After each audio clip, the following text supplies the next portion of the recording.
La passion est mon moteur. L'asphalte est ma source d'inspiration. Mon savoir-faire, je le partage tous les jours avec des centaines d'autres passionnés. Car je suis technicien chez Daffy.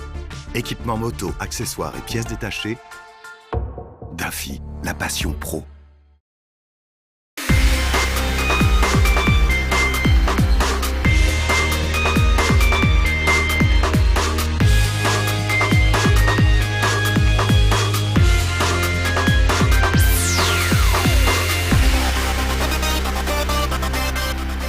Bonjour à tous, bienvenue pour cette nouvelle édition de Moto & Co, une Moto & Co un petit peu spéciale cette fois, puisque nous sommes encore dans le sein des saints d'un constructeur. Cette fois c'est Harley-Davidson. On est en compagnie de Mehdi Mermani, bien sûr. Bonjour Mehdi, ça va bien? Eric, ça va Et bien. puis de Xavier Crépet, qui est donc le directeur marketing communication de Harley-Davidson Europe du Sud-Ouest. Normalement j'ai bon là. C'est impeccable. Ça va bien? Très bien, parfait. Merci déjà de nous accueillir ici parce que c'est pas tous les jours qu'on peut venir ici. Nous, ça nous arrive de temps en temps parce que c'est ici qu'on vient chercher les motos quand on les essaye. Ouais. C'est ce qu'on appelle un petit peu le parc presse. C'est le parc. Ou le paradis. Ou le paradis pour certains, ça c'est vrai, Mehdi. Et on est ici avec vous pour évoquer la gamme Touring, les nouveautés 2017. Ce que ça a changé avec Euro 4, ce que ça a changé aussi avec le A2. Ouais, parce qu'avec l'arrivée des nouveaux moteurs, le 107 et le 114, nouvelle gamme Touring. Et qu'est-ce que vous cherchez à apporter justement avec cette redéfinition des moteurs, sachant que c'est pas souvent que Harley sort un nouveau moteur. On en est au 9e, là, on en est presque 115 ans. Oui, au 9e, donc, notamment donc, moteur V-twin en 45 degrés. Et on sait que notre durée de vie moyenne d'un bloc moteur est de 12 à 15 ans. Donc là, on est parti pour une belle décennie, plus que ça, pour équiper en effet toute la gamme Touring.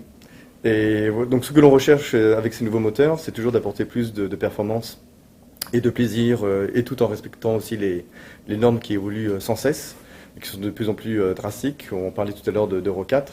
Donc aujourd'hui, on a à la fois un bloc moteur qui répond à toutes ces nouvelles normes, mais qui ne sacrifie pas le caractère du moteur chez Harley-Davidson.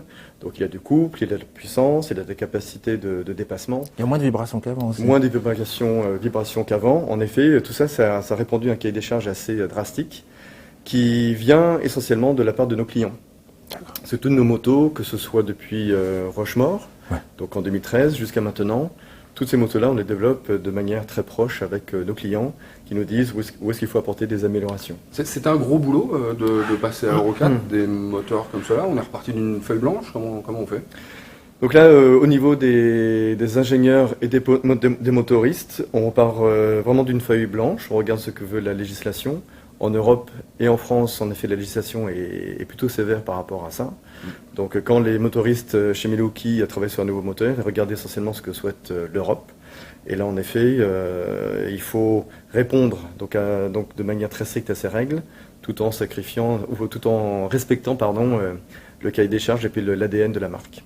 C'est marrant ça, donc du coup, sur la législation A2, c'est un peu la même démarche. Alors du coup, on suit ce que disent les directives et vous adaptez vos produits à ce niveau-là. On peut les trouver, celles-là, en A2? Non. Alors, aujourd'hui, dans la gamme Harley qui compte 31 modèles, on a 18 modèles qui sont éligibles A2. Donc ça en fait l'une des marques, si ce n'est la marque la plus équipée en A2. On n'a pas fait particulièrement, et c'est notre chance, de modèles spécifiques A2 en usine.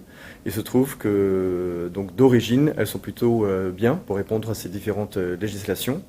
Et aujourd'hui, en effet, on répond à une bonne demande du marché. C'est pas forcément quelque chose qu'on imagine d'ailleurs quand on voit des modèles qui sont aussi imposants, qui respirent comme ça le couple et vraiment le plaisir au long terme, je dirais. On s'imagine pas forcément que c'est du A2. Concrètement, il y a beaucoup de demandes de personnes qui sont justement qui veulent du A2 et qui passent leur permis relativement tard, j'imagine. Il y a beaucoup de demandes. Donc on a beaucoup de demandes, donc on voit à la fois des quadras et des quinquas qui décident après une période de basculer et de passer leur permis.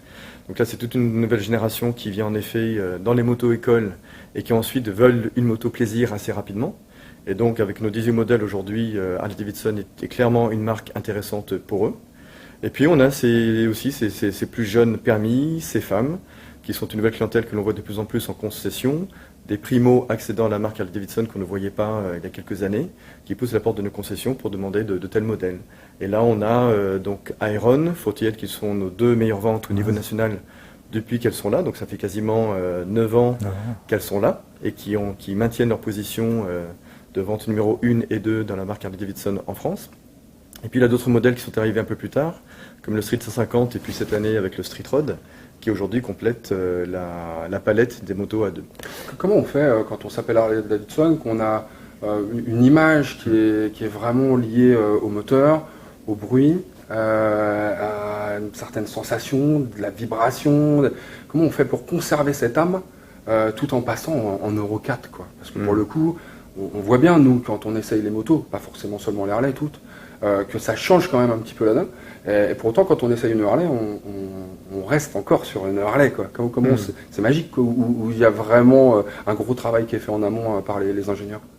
Là, c'est en effet des milliers d'heures passées par les ingénieurs, les motoristes, les acousticiens, pour en effet respecter ce cahier des charges et s'assurer que voilà, notre âme n'est pas perdue dans l'évolution des normes.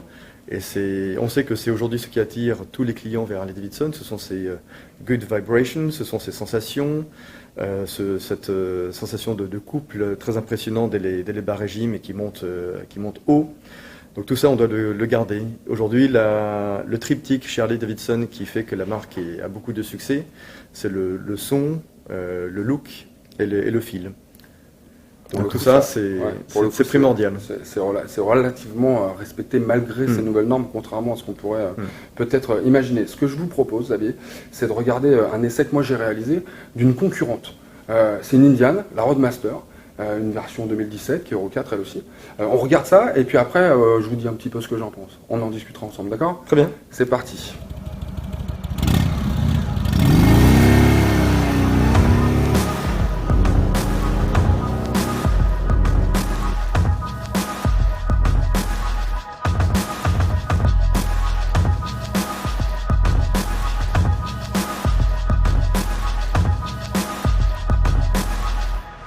Filiale du groupe Polaris depuis 2011, Indian Motorcycle fait figure de mythe au même titre que d'autres américaines auprès des connaisseurs. Revenue sur le marché en juillet 2014, suite à une interruption de plus de 60 ans, la marque propose des modèles appréciés par leur aspect très premium. Indian est fière de son histoire et cela se voit. Véritable marque de fabrique, la Roadmaster reprend les garde-boue à longue jupe apparus pour la première fois dans les années 40. Difficile dès lors de la confondre avec une autre. Mais pour les distraits, la marque Indian ou la tête d'Amérindien est présente partout. Sur le guidon, sur la selle en magnifique cuir haut de gamme, sur les carters moteurs, les garde-boue, le tableau de bord, absolument partout.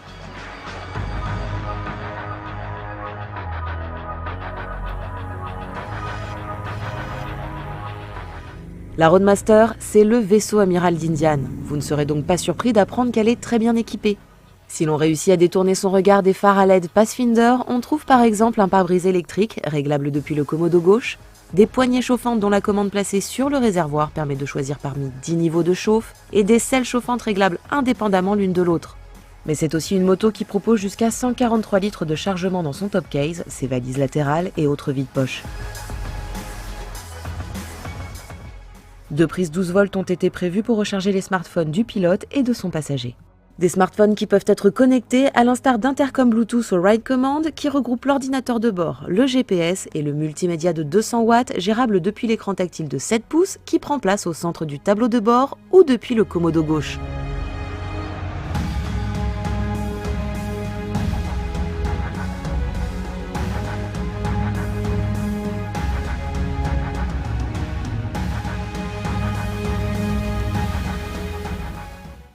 Mais avec son Thunderstroke 111, un bicylindre en V refroidi par air de 1811 cm3, son couple dantesque de 138,9 Nm à 2100 tours minute et sa puissance d'environ 74 chevaux à 5400 tours minute, ça ne représente aucun problème. Même chose côté amortissement. À l'avant, il est confié à une fourche de 46 mm de diamètre et 119 mm de débattement, et à l'arrière, à un mono-amortisseur Fox à réglage pneumatique doté de 114 mm de débattement. Quant au freinage, il est confié à l'avant à un double disque flottant de 300 mm de diamètre étrié 4 pistons et à l'arrière à un simple disque flottant de 300 mm étrié 2 pistons. Le tout dispose de l'ABS bien sûr. La transmission finale, elle, est assurée par une courroie. C'est vrai que 30 400 € c'est une somme, mais une Honda Goldwing c'est 30 699 €. Une Harley Davidson Ultra Limited, 29 910 €. Elle est donc dans la moyenne de la catégorie, la rareté en plus. Alors, Alors, pas mal quand même. Faut dire ce qu'il y a. C'est pas parce qu'on est dans le sein des saints d'Harley Davidson en France que je peux pas dire que c'était une moto qui était pas bonne. Franchement, c'est pas désagréable à rouler. Moi, j'ai trouvé, évidemment, il y a quelques points communs parce qu'on voit bien déjà d'un point de vue look, on sent bien qu'il y a un ADN très américain dans la Roadmaster. Après, c'est autre chose. Il y a des sensations qui sont pas tout à fait les mêmes et au niveau moteur notamment, c'est très bien. Je ne vais pas dire que c'est pas une bonne moto. Il manque quelque chose que peut-être qu'on trouve dans les Harley. Peut-être que c'est aussi très psychologique. Ouais, parce que tu es habitué peut-être. Peut-être parce qu'on est plus habitué à rouler en Harley. Mais il se passe quelque chose quand on est sur le Harley. Il se passe autre chose quand on est sur une Roadmaster, qui est pas moins bien encore une fois. C'est juste différent. Je pense que ça s'adresse pas forcément tout à fait à la même clientèle. Moi, je ne sais pas d'ailleurs si vous avez des transfuges de l'un à l'autre, si vous voyez des gens qui arrivent de chez Indian et vice-versa, si vous savez des choses comme ça. Moi, je ne sais pas en tout cas. Au niveau de notre clientèle, oui, il y a ceux qui sont attirés par l'aventure Indian. C'est une nouvelle marque qui est née il y a quelques années, donc il y a je dirais l'effet de la nouveauté et de la curiosité. Nouvelle marque ? Et puis, oui, elle a quand même, c'est quand même qui revient depuis quelques temps. Qui revient, voilà, il y a quand même une interruption d'une cinquantaine d'années. Ouais. Donc certains qui l'ont connue et qui l'ont gardée en mémoire, et puis d'autres qui la découvrent. Et puis après, oui, donc il y a ceux qui font cette expérience-là et qui après peuvent comparer, parce que c'est vrai que le Indian et Harley Davidson sont les deux marques américaines qui sont vraiment sur les mêmes segments. Donc la comparaison est relativement facile entre à la fois les produits mais aussi l'esprit de la marque. Ouais, la philosophie. Et puis voilà, donc Harley Davidson a quand même 115 ans l'année prochaine d'histoire ininterrompue. Il y a quand même un club client qui est là depuis 1983 avec des millions de personnes. Et malgré, par exemple, on sait maintenant que Victory s'arrête, pour permettre à Indian de s'étendre encore un petit peu plus, parce que c'est une marque qui fonctionne plutôt bien, ils arrivent à peine à fournir en fait, donc ça tombe bien. Victory fonctionnait pas forcément très bien. C'est pas quelque chose qui vous inquiète un petit peu? Ça fait pas trop deux américaines sur le même créneau quelque part? Jusqu'à présent, on était plutôt seul sur ce segment, à la fois du touring et puis en effet du Dark Custom et de la moto américaine. Donc le fait qu'il en ait un autre, je pense qu'il y a de la place sur le segment. Et puis pour nous, en tant que leader du segment touring et puis Dark Custom, c'est très intéressant d'avoir de la concurrence, ça nous maintient en éveil. Et puis quelque part, ces clients-là sont sans doute les clients de Harley de demain. Et puis pour nous consommateurs, c'est aussi sympa, puisqu'il y en a un qui sort un écran, l'autre qui le sort plus grand, il y en a un qui sort un moteur, l'autre qui sort un plus gros moteur. Donc au final, c'est le client qui est quand même gagnant, quoi. Ça vivifie un petit peu le segment, ça c'est sûr. C'est plutôt sympa. Xavier, je vous remercie beaucoup de nous avoir accueillis aujourd'hui. On va revenir, on est obligé, on va revenir la semaine prochaine avec Maya. Et on parlera alors un petit peu des nouveaux axes en fait de développement de Harley, parce que on pourrait penser que quand on est bien établi, bien installé, on peut se reposer sur ses lauriers. C'est pas votre cas. Et justement, ça sera l'occasion la semaine prochaine de le prouver peut-être et de vous poser pas mal de questions sur l'avenir de cette marque qui nous réserve encore, à mon avis, pas mal de surprises. Encore une fois, merci beaucoup. Mehdi, nous on se retrouve dans 2 semaines. Je sais pas, je vais voir. Enfin, de toute façon, j'ai pas envie de toi. Moi non plus. Je sais pas quand est-ce qu'on se retrouve.